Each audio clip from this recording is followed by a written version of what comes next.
Thank you. Good catch. All right. So on the Canvas page, I added a little link for you, and this will let you download. It's a Max file that you can open up that shows you. We call it the delay panner, and all it does is it pans sound from left to right. But you can have it pan using just normal panning, which is accomplished with level. But you can also switch it into panning using delay. And what I mean by that is it manipulates the delay of one of the channels, but both channels still have the same sound coming out of both channels at the same level. The only thing that's changing is the time, and it sounds like it's being panned. And how is this possible? Well, it's because of this thing called the precedence effect. So you may also have heard this called the Haas effect. The idea here is that there's this really interesting sort of blind spot in our hearing system where we've developed this, by the way, because of reflections. We're always hearing reflections of sounds bouncing off of things and comb filtering and stuff. So we've developed this blind spot so we don't go insane.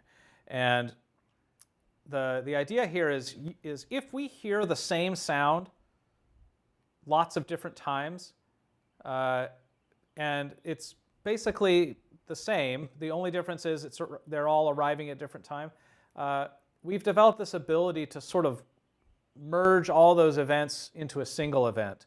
So otherwise, we would just go crazy because we would always hear a million sounds, copies of every sound. So the precedence effect is basically that whichever of those versions of the sound gets to us first, we will perceive all of the other sounds that come after that as though they came from the place where we heard it first. Okay? So if someone's talking to you and you get a direct sound from their voice straight to your ears, and then you hear their voice bouncing off a bunch of walls and surfaces and things that arrive back at you at a slightly different time, you won't necessarily perceive all those different reflections. You will instead perceive that all of that extra sound came from that place that arrived first, which was the direct sound. And one of the reasons that people might say a room has good acoustics is because it has reflections that fall into this timing pattern that allows you to localize the sound to the first arrival, which is hopefully the stage. But here's the cool thing about it. Those extra reflections, that reflected sound, when you merge it together to the first arrival, there's a summation that happens in your ear-brain system where you sum all of those sounds together and you get an increase in perceived loudness. So everything sounds louder than the direct sound is naturally because you're perceiving all these other sounds that sound the same just at a different time, but you perceive they're coming from the original thing, and the original thing is now louder. So a room that has good acoustics, that's usually what's happening. This is also a really useful trick that we can use in sound systems because it's particularly sound reinforcement systems where you're reinforcing a vocalist. If you can get your loudspeakers to arrive at the listener after the direct sound that is arriving from the talker themselves, then you can trick the audience into thinking that all that sound that came from the loudspeaker actually came from the actor. It's a really, really useful trick. There are some rules to this trick because there's basically a window of time where it works. So if you just have two different sounds, the direct sound and the sound from the loudspeaker, or the reflected sound, if the difference in time is more than about 30 milliseconds, you'll start to perceive an echo. That is kind of the limit of this blind spot. At that point, your ear-brain system thinks, these aren't quite close enough together for me to believe that they're the same thing. So you start hearing double. So that usually starts happening around 30 milliseconds, but it depends on the kind of sound. Like if it was a drum, like a percussive sound, you would start hearing an echo closer to 20 milliseconds of difference. So it's a little bit of a moving target, but generally speaking, 30 milliseconds is sort of the point at which just about anything will sound like it's echoing. You also kind of don't want that difference in time to be less than 5 milliseconds. Can anyone guess why?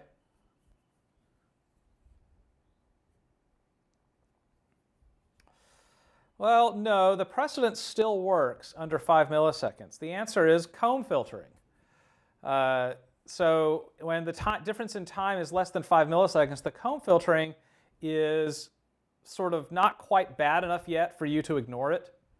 So although the precedence effect is working, you're hearing something that doesn't sound quite right. And once you get past 5 milliseconds, usually the comb filtering gets dense enough that that critical bandwidth kicks in and you start ignoring the comb filtering. So you tend to want to be more than 5 milliseconds if you can at all help it. And then no more than 30 milliseconds. So the other sort of thing is that the two sounds that you hear can't be more than 10 dB apart from each other. Okay? So if the sound from the loudspeaker is arriving at the listener more than 10 decibels louder than the talker, at that point, that level takes over in your perception, and you start perceiving it coming from the loudspeaker. So 10 dB is about your ceiling there on how much gain you could get with one of these little delayed sounds. So here's what I want to do. I want to show you how to figure this out. So I have, this is a theater here, and this is what you're going to do this week, by the way. So pay attention, because this is tricky. So I've got, this is a cross-section of a theater that I've done a lot of shows in, and I specifically used one that you are not familiar with, because for the project I'm giving you ones that you're familiar with. So I've got a center cluster up here. It's sort of like a top and a downfill. We're going to pretend like they're one thing for purposes of today, just to keep things simple. Now, what we got to do is we got to figure out how much delay we would need to put on this center cluster in order for the center cluster to arrive at all of these different seats within that 5 to 30 millisecond window after the direct sound. So to do that, we've got to first do our direct sound. So I'm going to drop a little point here, and we're going to do this 5 feet up. There it is. And then I'm just going to move it because the actor's not going to stand right on the edge of the stage. So I'm going to put them about there. Okay, we'll assume that's where they're going to stand. The next thing I'm going to do is I'm going to just make myself a little reference point for my center cluster. Again, I'm going to pretend like these are all one thing. So I'm just going to create one little point. I'm thinking I'll just put it right there, and that'll be my reference point for where the center cluster is. And then I've already got these little points that the architect made for where the listeners go. We're not going to look at all these. The next thing I need to do before I go any further is I need to convert this thing into decimal feet. This is critical. You will not be able to do this project and get the right answers if you don't scale this to decimal feet. Grayson, you hear me?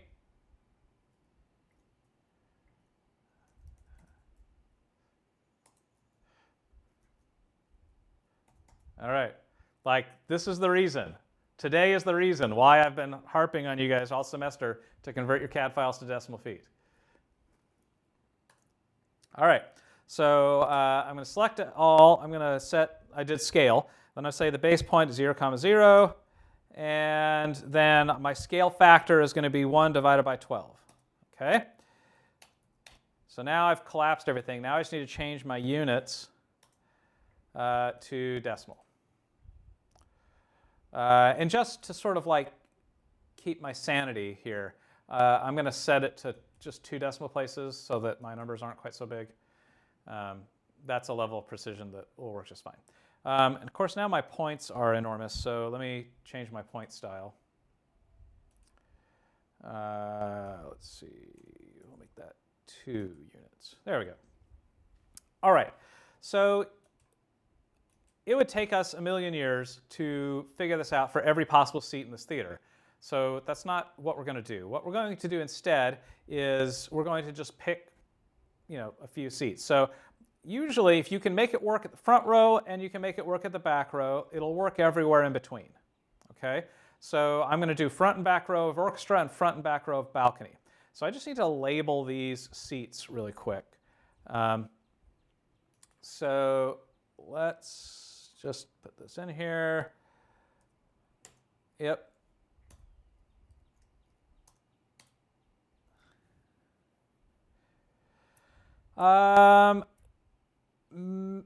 It can, but as you'll see, the front row of the balcony is a particularly weird spot, and the back row of the orchestra is another particularly weird spot because usually it's shaded.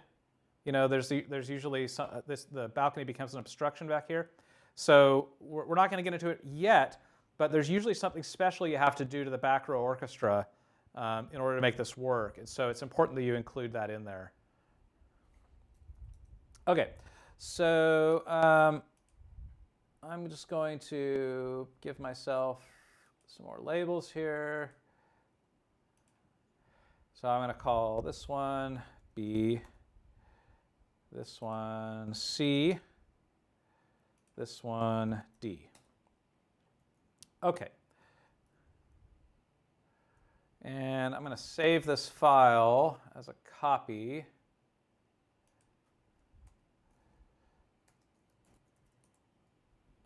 Okay. So here's now what I need to do is I'm going to be keeping track of an awful lot of numbers, okay? And I would strongly suggest that you utilize a computer to do that for you. And I would also further suggest that you use Excel because Excel is really good at keeping track of numbers and doing math on them, which is what we're going to do. So I'm going to create a column here for each of my seats. So I'm going to leave this A column blank right now because I'm going to use that for some labels. So this will be seat A, this will be seat B, seat C, and seat D. Now, this is a very, very important concept. So listen carefully. You solve this problem from the perspective of the listener. Okay? So getting this right is about measuring what the listener hears, not what is actually happening with the sound system. Okay? The answer is how much delay do I put on the loudspeaker. But you will not solve that problem by paying too much attention to the loudspeaker. You're going to solve this problem by paying attention to what's happening at the listener. Okay? So here's a couple things that I want to know. I want to know when all of these different sounds get to these 4 different listeners. So the first thing I want to know is the talker. When does the talker get there? So I'm going to start by just measuring the actual distance. Talker distance. How far away is the talker to each of those seats? So let me save this file now. So let's go and measure here to each of these locations. So I'm going to measure distance from my talker to seat A. I get 18.32. So I'm just going to put that in here. And now I'll measure distance of talker to seat B.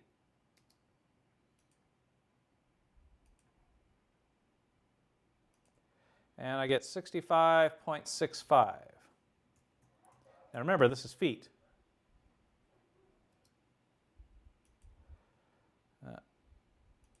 Feet. Decimal feet. 54.06 to seat C.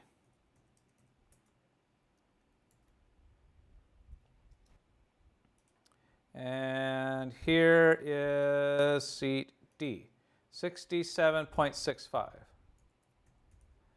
Okay, so what's the big deal about decimal feet? Well, it's because sound travels approximately 1 foot per millisecond. And we are dealing with milliseconds to solve this problem. So you can make your life a heck of a lot easier if you convert everything to decimal feet, because you have to then do math into milliseconds, and there is a really close correlation between feet and milliseconds in sound. So let's take a look at converting this. So this would be talker time. So if the sound from the talker travels 18.32 feet to get to seat A, how much time does that take? Approximately 18.32 milliseconds, exactly. Now, it is possible to just say, all right, that's close. That's a close approximation. We can use that. But every once in a while, you'll get into a certain situation with geometry of the theater where you kind of need to be a bit more specific. So let's just get into the practice of doing that. So if I wanted to actually convert this to true milliseconds, what would be the math I would do?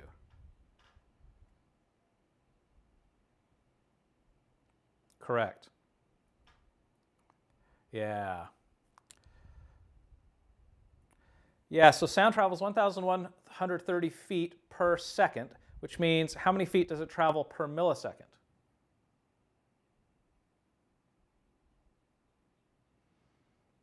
1.13 feet per millisecond.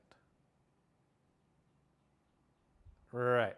So here's what we're going to do. We're going to say here equals, which tells Excel I'm about to do a formula. And I'm going to say, give me that number, and then divide it by 1.13. And we should get a number that's smaller, and that represents the time. Okay? So it's 18.32 feet, but it's 16.21 milliseconds. Now, here's a little trick with Excel. I don't know how much experience you all have with Excel, but I'm going to teach you some tips. So I've got this formula in here. If I just grab on this little handle, you see the little dot there? If I grab on that and drag it over, it copies that formula. Now, look what happened. It changed that B2 to C2 to D2 to E2 automatically, because it knows that I'm shifting over. So now it's calculating all that for me. Great. So that is the amount of time it takes in milliseconds for the sound of the talker to get to each of those seats. So now what I want to do is figure out how far away the center cluster is to each of those seats. So first I'll do center cluster distance. Let's see what we end up with here. So center cluster distance to seat A is 26.7. And center cluster distance to seat B is 55.46. And center cluster distance to seat C is 41.21. And center cluster distance to seat D is 52.68. All right, so now I need to convert that to time as well. So we'll do equals that number divided by 1.13, and I get time. All right, so now I know what time the talker arrives at each seat, and I know what time the center cluster arrives at each seat. So now what I need to find out is what's the difference, because that's what makes precedence work. I want to make sure that the center cluster is arriving afterwards. Okay? So the way I would figure this out is I would take the center cluster time and subtract the talker time. And if I get a positive number, then that means the talker arrived first. So I'll do center cluster minus talker. So that would be equals center cluster time minus talker time. And look, I get a positive number. So in this case, the talker is arriving 7.5 milliseconds before the center cluster, which is good. That's within my precedence window, right? That 5 to 30 milliseconds range. Let's copy this formula now over to my other cells and see if it holds up. Oh, it doesn't. So we're actually in negative numbers for all the other seats, which means for B, C, and D, the center cluster is arriving first, which is not what we want. We would like the center cluster to arrive afterwards. So given what the numbers that we see here, how much delay would I need to add to the center cluster in order to get all four of these numbers to be a positive number between 5 and 30 milliseconds?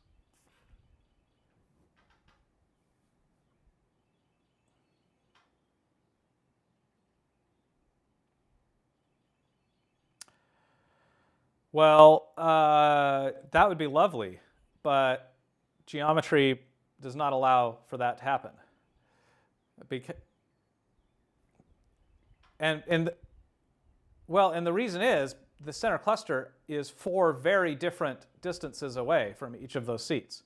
So there's really no single delay that we could put on a center cluster that would turn all of these numbers into 7.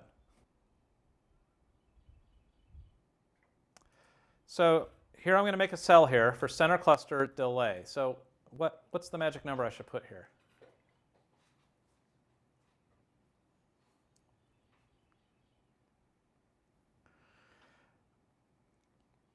So the worst case scenario is 13. So I'm 13 in the whole worst case scenario. So in order to make that at least a 5, I would need to delay the center cluster by, probably about 18. So let's see what happens. I'm going to put an 18 there. Now, what do I do with that number? Well, I'm going to go back into this center cluster time. Actually, I'm going to do this center cluster minus talker. And I'm going to say, do this math plus that amount of delay. Okay? And that now becomes 25 milliseconds. Now here's a little trick. In this case, if I just go and copy this over, watch what happens. Oh, those numbers didn't change. Why? Because over here, it changed my addition cell to I1, which is this one. So it moved them over, which I don't want to do. So instead, I'm going to go over here to my original. Here's a little trick. If you put a $sign in front of both of those characters, in front of the H and in front of the 1, that says use this cell and do not change that cell even though I copy this formula. So it'll stay H1 even when I copy it. So here we go. Now it works. All right, so I'm not quite 5 milliseconds yet, so let me add this, make this 19 now. And there we are. Okay, so what do you notice about these numbers? Anything curious about this? Anything that makes you go, huh?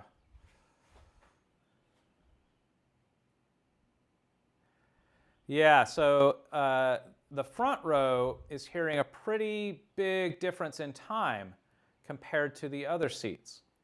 And do you remember what the window was I said? What's the window of time here where this works? 5 to 30, right? I'm like at that window right now. You see that? You see how I don't really have a whole lot of wiggle room here. I could fudge this by a millisecond or two, and then I'm done. But we got it. So in this case, the talker is always going to arrive at the listener first, and it'll be within the precedence window. So as long as I have designed my center cluster right, and I've got an even coverage across all the audience, and then I should be able to deliver a 10 dB boost to every seat within that window, and it'll all sound like it came from the talker. So, great, that wasn't so hard. You're all thinking, Jason, you said this was hard. Well, let me ask you a question. How often is the actor going to be standing right there? Hardly ever. Where else is the actor going to be? Everywhere, right? I mean, we tend to hire choreographers that their whole job is to move the actor around the stage constantly. So what happens when I move the actor? What happens to all my math here? It changes, right? Totally changes. So, if the actor suddenly got 10 feet further away from everybody, what would happen to my math here? It would not work, right? Because, I do not have a 10 millisecond buffer in this range, right? We would either go into an echo at the front row or comb filtering in the back row. So, crap. What do we do? Because, right, so this is actually why we do front fills, okay? It's not actually, it doesn't have anything to do with the front. It's not because we need to fill in the front. It's because the actors are moving, and that's breaking all of our math. So the reason we use front fills is we want to put a loudspeaker somewhere as close as possible to the actor and make it so that loudspeaker doesn't move. Because we know that we can make this work. We know we can make this center cluster work if the actor doesn't move. So if I can put a loudspeaker on the stage that can pretend to be an actor that doesn't move, then I know that the center cluster, which is where I'm going to get most of my gain, by the way, I know that that will always be in precedence to the front fill. And because the front fill is very close to the actor, the distance from the front fill to each of those seats is going to be pretty consistent compared to the distance that the talker is. You understand why? Because it's close to them, right? The reason that there's a huge difference in distance between the center cluster at all the different seats is because the center cluster is in kind of a weird spot. But if the front fill is here on the stage, then the distance of the front fill to the seats is going to be pretty similar to the distance of the talker to the seats. So let's take a look at what this does for us. I'm going to put a front fill right there. Now here's the trick with the precedence effect. You can actually have more than one delayed arrival. And as long as each arrival is within that 5 to 30 millisecond window of the thing that arrived before it, then you will still lump all those sounds together to the first arrival. So you could have the talker arrive first, and then 5 to 30 milliseconds after that, you could have the front fill arrive at the listener. And then 5 to 30 milliseconds after the front fill, you could have the center cluster arrive. Now at that point, you could theoretically be a total of 60 milliseconds of time between the talker and the center cluster, which normally you would hear an echo. But because you have the front fill sitting in between there, you don't perceive an echo. You get both of those sounds get folded back into that first arrival. So let's take a look at how this will work now. So I'm going to go back and change my cell here, and I'm going to, let's see, I'm going to insert a few rows, and this is going to be front fill distance and front fill time. But I also need to figure out where my actors are going to be. So maybe this is the farthest downstage they're ever going to be. But what's the farthest upstage they're ever going to be? I don't really know, but here's a little rule of thumb. Generally speaking, they put scenery in the upstage half of the stage. And then they have the actors standing, in the downstage half. You can kind of make this work within about a 20-foot area of the stage. So if I just take my downstage actor and move this person 20 feet that direction, that is approximately the area that you can usually make work. So if they go any further upstage than that, you're going to have a hard time making this work. It's just too big of an acting area to make the timing work. But usually a 20-foot area is doable. So I'm going to have a downstage actor and an upstage actor. And if I can make it work for all of my seats, for both the actor standing downstage and the actor standing upstage, then I have reason to believe that it ought to work whenever the actor is anywhere in between these 2 points. So I'm going to go back here, and we're going to say this is downstage talker, and this is downstage talker. Oops. And now I'm going to insert some more things here, and this will be upstage talker distance and upstage talker time. All right, so now maybe you're starting to see that this is going to get complicated because we've got a whole lot more variables to deal with here now. So let's measure this upstage talker distance and see what we're dealing with here. So upstage talker to front row is 38.11 feet. And upstage talker to seat B is 85.5. Now, upstage talker to seat C is 73.44. And upstage talker to seat D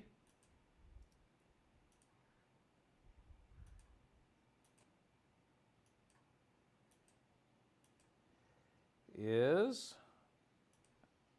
86.75. Okay, now I need to do the math on this. So we'll do that divided by 1.13. And then I'll copy that over. All right. So now I need to do my front fills. So front fill distance. Yeah.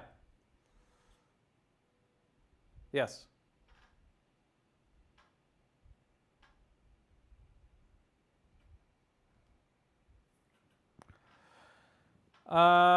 So ultimately, you are at the mercy of your delay processor, so whatever its resolution is. And most delay processors will let you do 1/10 of a millisecond, but no more resolution than that. I tend to, right now it's easy, it doesn't matter, I can just, Excel will do the math for me, and rounding is not important. But eventually you're going to have to dial this number into a processor. And I tend to try to do those in whole number millisecond intervals. The only time where I would maybe not do that is if I'm trying to perfectly time align 2 cabinets in an array. And then I might need to go to some sort of 1/10 of a millisecond or something to get those perfectly aligned. All right, so front fill distance. Let's see where the front fills are. Okay, the front fill is 14.7 feet from the front row. It is 63.35 from seat B. It is 52.68 from seat C. And it is 66.5 to seat D. Okay, now time for this is that. And there's our milliseconds. All right, so here's what I want to do. I'm going to need one more row here. I want to make sure that the talker arrives at all the listeners before the front fill, regardless of where the talker is standing. So I want to know, I'm going to do front fill minus my downstage talker and front fill minus my upstage talker. And that should tell me if there's ever a situation where the front fill is arriving first. So this will be front fill time minus downstage talker. And I'll copy those over. And this will be front fill time minus upstage talker. Okay, so here's the bad news. They're all negative numbers. You see that? What does that mean?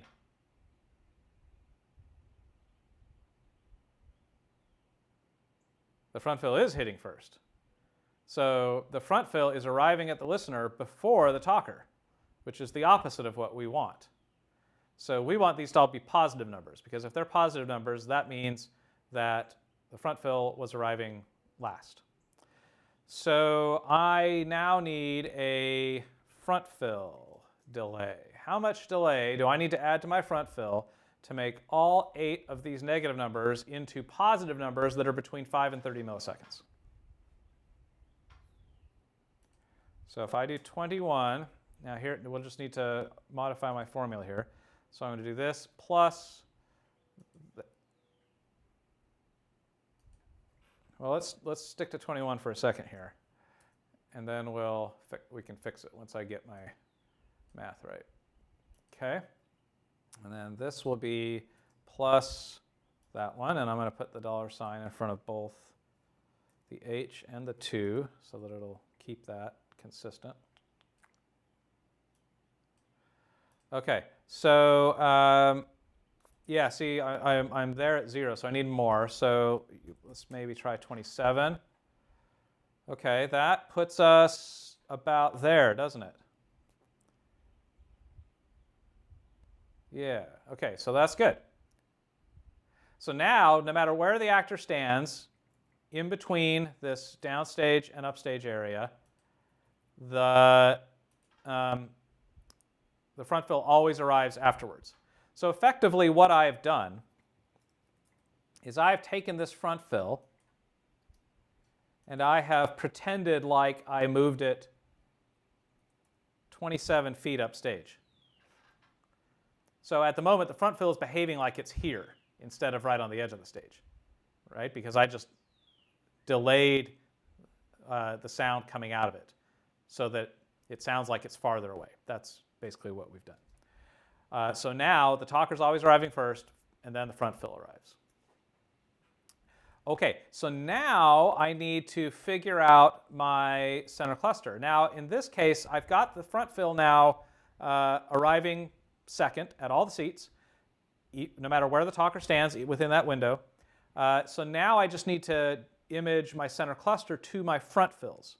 So I'm going to have to change this value. Instead of center cluster minus talker, it's going to be center cluster minus front fill. Okay? So I'm going to change this. This will be center cluster time minus front fill time. But I have delay on both of these, don't I? Right? So I need to say center cluster time. Oops. So it's center cluster time plus the center cluster delay minus the front fill time minus the front fill delay. So I'm going to do dollar there, dollar there. And now if I copy that across, this is what I get. All right, so I've got some pretty big negative numbers here, right? I've got a negative 20 at the back row balcony. So I'm going to need more than 19 milliseconds delay on my center cluster. So how much more? So at least another 25 milliseconds on top of the 19 I already have, right? Yeah, because I'm at a negative 20, right? And I want that to be a positive 5. So what's 19 plus 25?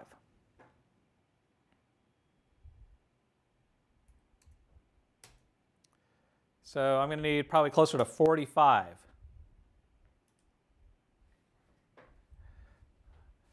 right? So there's 45 milliseconds on my center cluster, and now all of these numbers are positive. So I'm going to highlight that.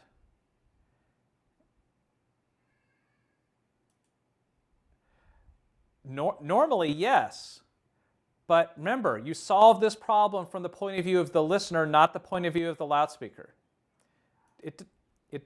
Just because that's a 45 doesn't mean it's a bad thing.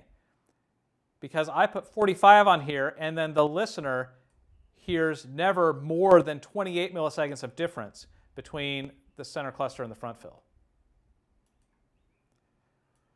So here are the important numbers. So we would never want any of those yellow numbers to be negative. We want them always to be at least 5, but less than 30. So here's the take-home message, a couple of take-home messages. One is that you realize now that in order for this to work, the back row balcony has to be able to hear the front fill. Right? Because if the back row balcony can't hear the front fill, then it can't use the front fill as the bridge to the gap between the center cluster and the talker. So in order to make that work, you want to get your front fills as far away from the front row as you possibly can. Because if the front fill is actually here, 2 feet away from the front row, what are the chances you're going to be able to get this loud enough to be a player in the back row balcony without blowing away that person in the front row? You're not, right? It's just not going to happen. So if you can get that front fill much farther away, and shooting across an orchestra pit is a great way to do that, then you've got a fighting chance here at getting this loud enough to hit that back row with any amount of pressure without totally peeling the paint off of the chair here in the front row.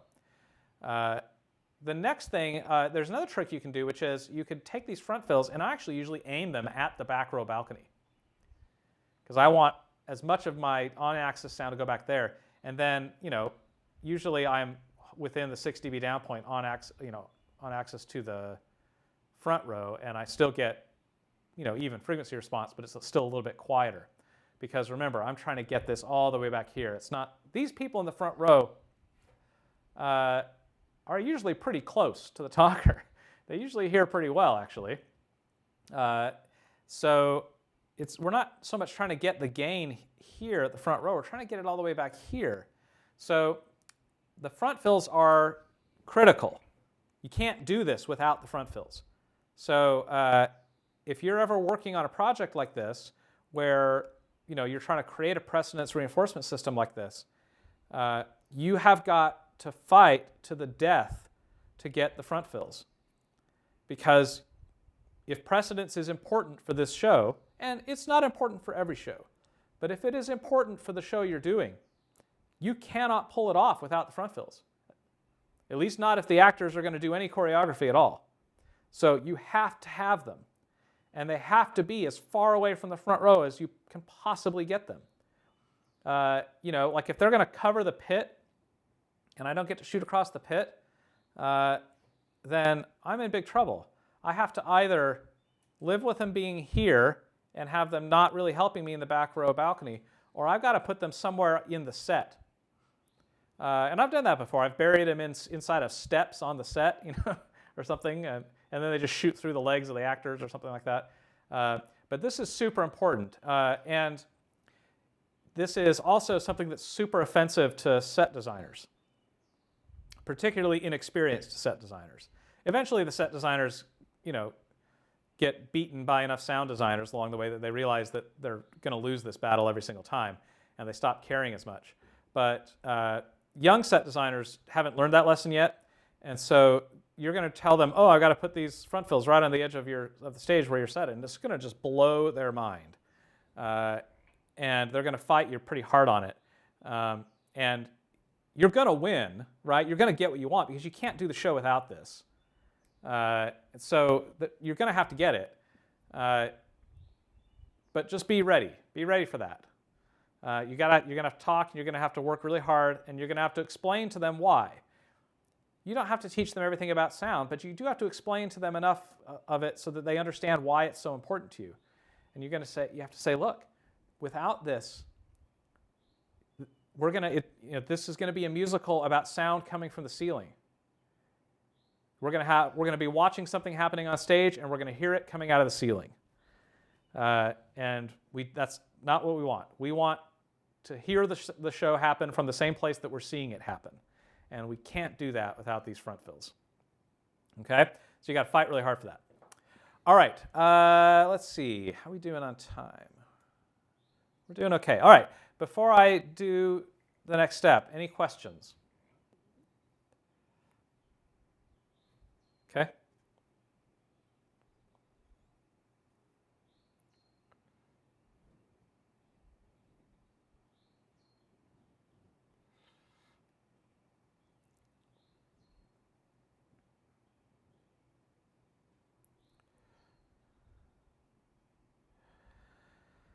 Okay, interesting question. So it turns out that, remember I said that each arrival can't be more than 10 dB different from the one before it.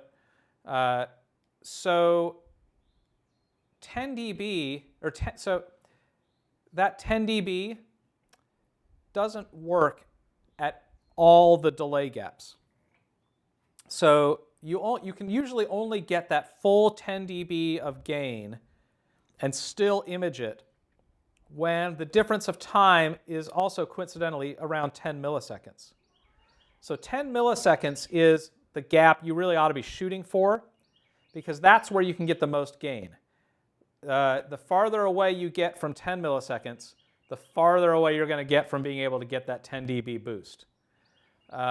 So that's one thing to kind of look out for.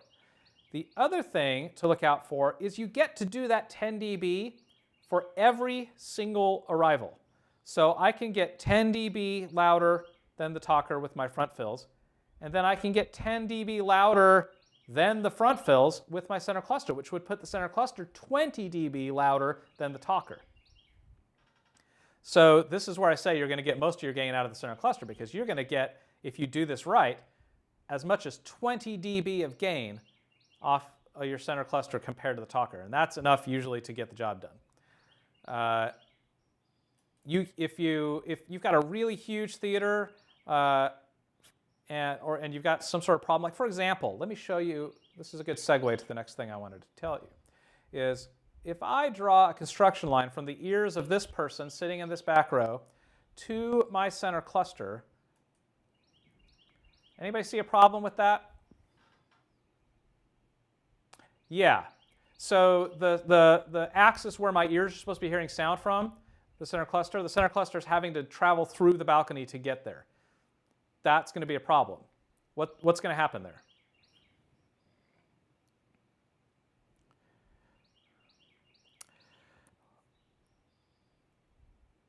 Okay, well, what happens when sound hits a surface? Because that's what's happening. The sound from my center cluster is hitting this balcony. What happens? So there's four possibilities, right?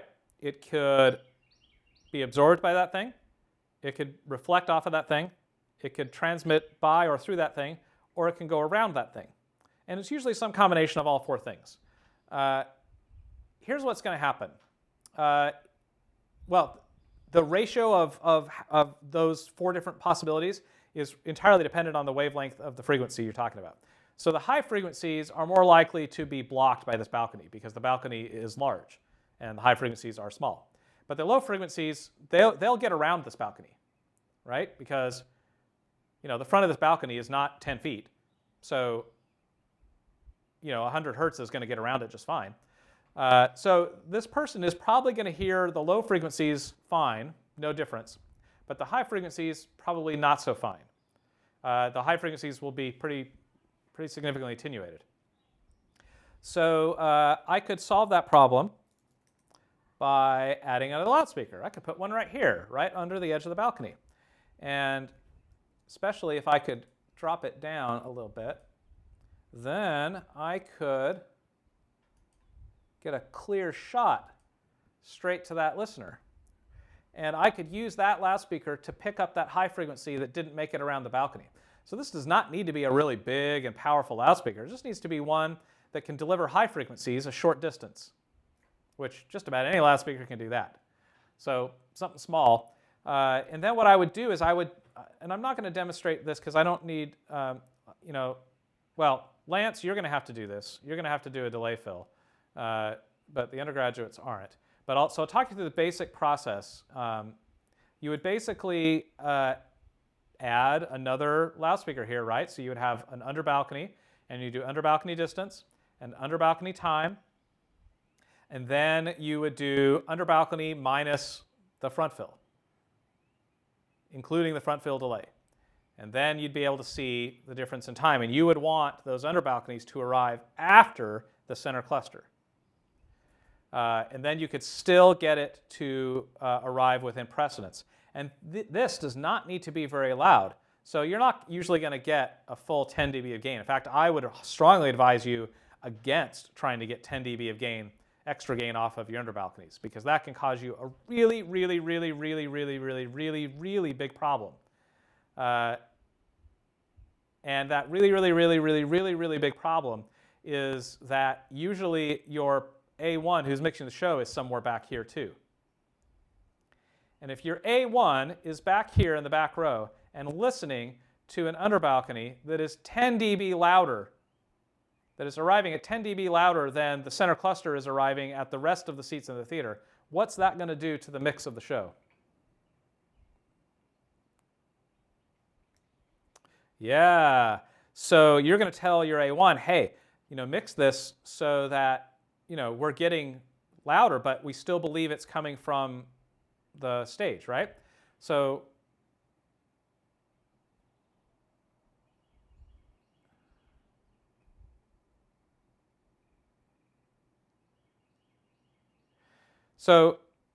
here's your A1 sitting back there, and your A1 is hearing, it's got an under balcony hitting them 10 dB louder than the center cluster is hitting everywhere else. That means your A1 is going to mix the show and is going to set the levels based on what sounds good there. And what sounds good to the A1 is going to be 10 dB quieter everywhere else in the theater. And that is going to be as though you didn't turn on the center cluster at all.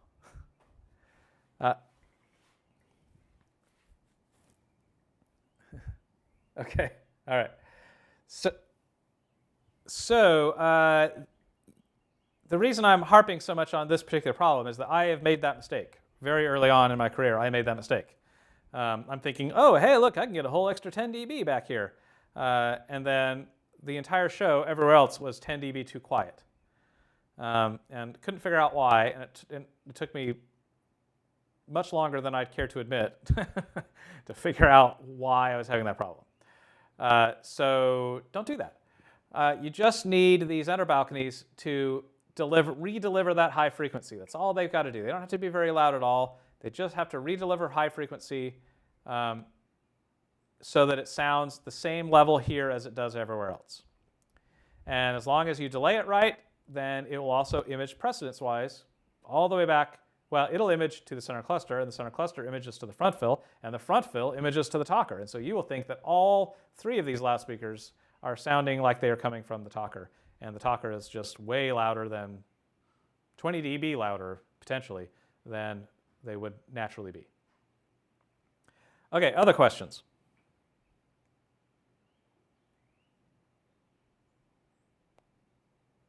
No? All right, so here is your mission.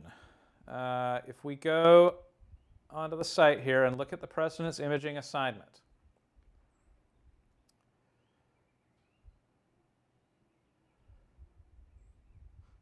Hopefully. Oh, there it is. Okay, so for this assignment, you need to calculate the delay for each loudspeaker system in the attached CAD file to achieve precedence imaging to a talker on stage for the 20-foot acting area indicated. You should turn in an Excel spreadsheet showing your calculations as demonstrated in class. So basically, you're going to do exactly what I just did. And I've got two different CAD files. So if you are not Lance, you're going to download this undergraduate precedence project. And here's what it will look like.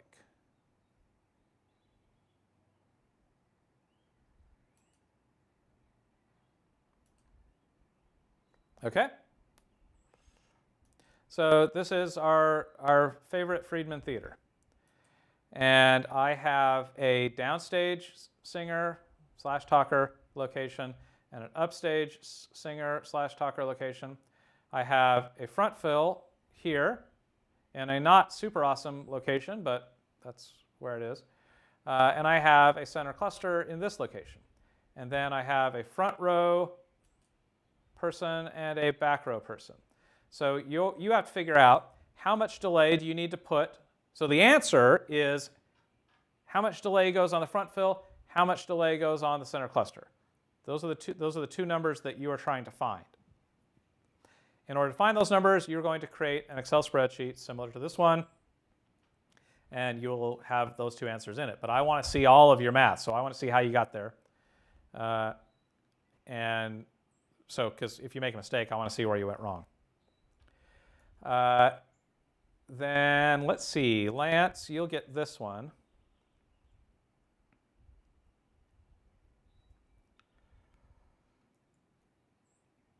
Maybe. There it goes. So this is the Stevens Center. And you've got a downstage talker and an upstage talker. You've got a front fill there. You've got a center cluster there. You've got an under balcony and a balcony. Okay, so that's the sort of plot twist for you, is you have to calculate the delay for an under balcony and a delay for a balcony. Same process. You're just going to add those in here. So under balcony, and you'll compare that against the center cluster, figure out a delay. And you'll do balcony and compare that against the center cluster and figure out a delay. The good news is you don't have to worry for like the balcony fill. You don't have to worry about seats A, B, and C. You just have to worry about seat D. For the under balcony fill, you don't need to worry about seats A, C, or D. You only need to worry about seat B. So that's the only spot you have to solve it for. And then the other thing you find is your center cluster has 3 elements in it. Now, it is possible, but very difficult, and I know this from experience, to find a single delay that you can put on this whole thing and have this precedence work. So what you may have to do, Lance, are you still with us? Yes, okay. What you may have to do is you may have to divide this up into 2 clusters. So you may have to call that your top cluster, and you may have to call that your bottom cluster, and you may need to treat them as separate things from a delay point of view in order to get this to work. So if you get stuck on that, just let me know and I'll talk you through it when you get to that point. But for now, I would just sort of try to solve it with all as though they're all just this middle one. See what happens, and if you can't make it work, then try to break them up into 2 different ones and see if you can make it work that way. Okay, so what I want you to turn in is your Excel spreadsheet. That is the deliverable. The Excel spreadsheet with all of these different distances converted to milliseconds and the math that compares those things. And then ultimately, I'm looking for the delay value that goes on every one of your loudspeaker systems. Any questions about that?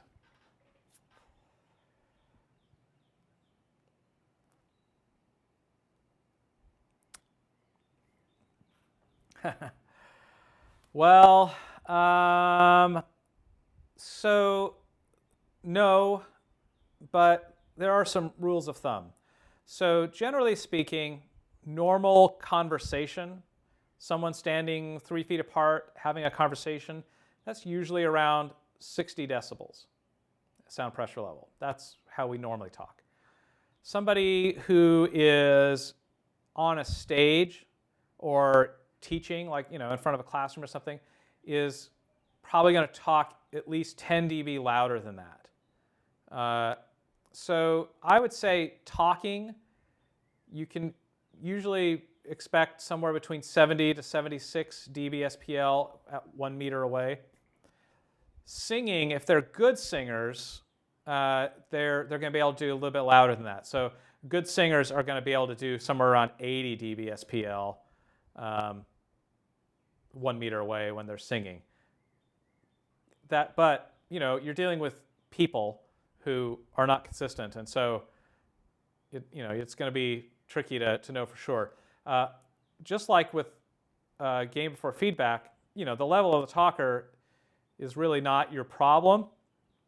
That's the music director's problem, but you can do a certain amount of dB more than that, right? So at least, and still maintain precedence.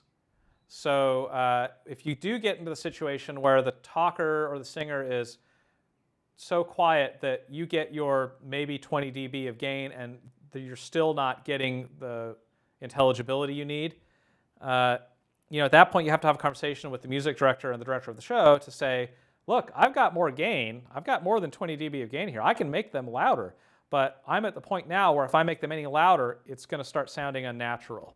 It's going to start sounding like it's coming from the ceiling. And you have to ask them what's more important to them.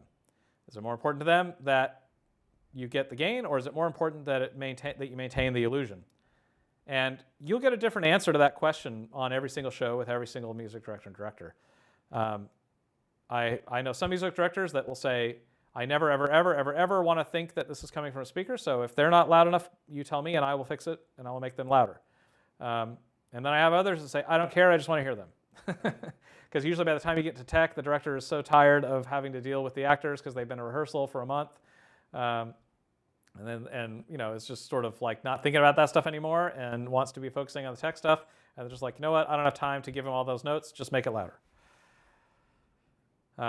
So I don't tend to, when I'm figuring this out, I don't tend to worry too much about how loud they're going to be. I just figure out the time and then I sort out the level in the space. What I'll do is I usually put a little hotspot or something on a stick on the stage, and I put a recording of a voice through it to pretend to be a singer, and I kind of just turn it up to about the level that I think they're going to be based on what I heard in the rehearsal room, and then I tune the system relative to that level and hope that it works. Other questions? Okay, so this is trickier than I just made it look. So please start on this early so that when you realize that it didn't make as much sense as you thought it did, you've got time to ask for help. Okay? There are not a lot of people who know how to do this and do this well because it's tricky. So be prepared for this to be harder than you think it's going to be when you actually sit down and do it. All right, so that is the assignment. Turn it in on Canvas, and we will look at it on Friday. So turn it in. What should I do? Should I? Let's do it the way we normally do it. So hang on to it, and then I will demo both of these things in class on Friday, so you can fix it and then turn it in. Sound good? All right. Okay, anything else we need to talk about before we drop off here? Yes. Yeah. So when we finish here, we can start a different Zoom chat about that. Okay, anything else?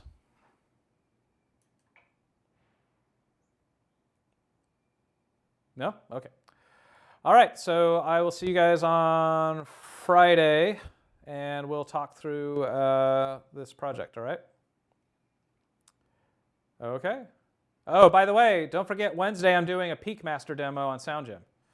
So join me for that if you'd like to learn how to get better at Peakmaster. All right, see you later.